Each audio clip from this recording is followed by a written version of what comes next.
គ្រឿងសមុទ្រត្រាំទឹកស៊ីអ៊ីវថ្ងៃនេះមកញ៉ាំទៀតណាបងប្អូនលោកនេះដាក់ថាមួយចានពេញបុកចម្រោះមុខមកអញ្ចឹងមកហ្មងហើយថ្ងៃនេះខ្ញុំបានច្រើនកំប៉ុងមែនតើបងប្អូនអើយទៅផ្សារលាគីហ្នឹងគឺឃើញគេដាក់លក់អូបងប្អូនចាំការទៀតចូលចិត្តញ៉ាំផង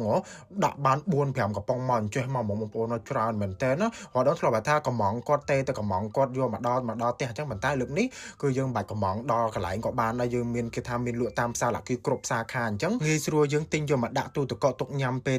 ឃ្លានឡើងអញ្ចឹងយើងអាចយកមកកំប៉ុងពីកំប៉ុងចេញពីទូទឹកកកយើងយកមកញ៉ាំបានអញ្ចឹងហើយគ្រឿងសមុទ្រខាងហូមតាមមុនឥឡូវនេះគឺគេទំនើបបងប្អូនគេថាគ្រឿងសមុទ្រហ្នឹងគេដាក់បកក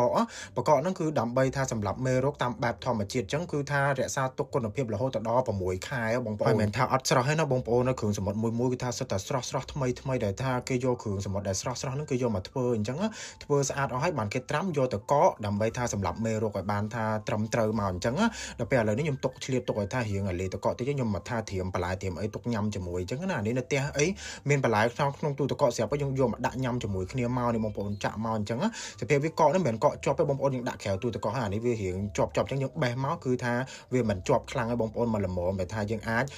ត្រៀមខ្លួននៅក្នុងការញ៉ាំបានអញ្ចឹងណាគាត់ថាចាក់អញ្ចឹងមកឈ្ងុយមែនតើបងប្អូនណាដល់ពេលចាក់ហើយអញ្ចឹងបានថាមួយចានធំពេញបឹបអញ្ចឹងមកហ្មងហើយសាមុននេះបងប្អូនញ៉ាំបើថាបែបកកតិច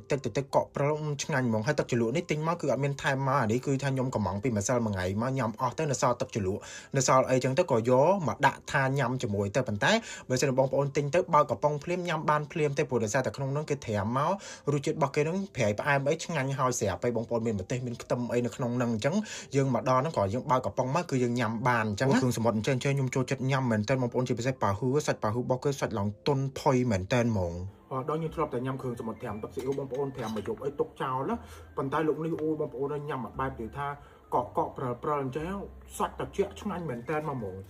និយាយថាមុនចេះមកជាមួយខ្ទឹមបំពង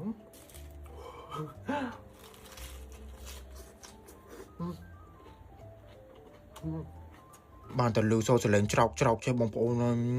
ហៀទឹកមាត់ហ្មងខ្ញុំគាត់នៅថា voice over អញ្ចេះគាត់ថាឃ្លានភាសាទៀតដែរបងប្អូននិយាយថាញ៉ាំច្រើនមិនគាត់ថាអត់ចេះតលន់ដែរគ្រឿងសមុទ្រត្រាំអញ្ចេះបងប្អូនដោយសារតែរសជាតិរបស់ទឹកស៊ីអ៊ូរបស់គេនោះគឺថាត្រាំចេញមកគឺថាឈ្ងុយ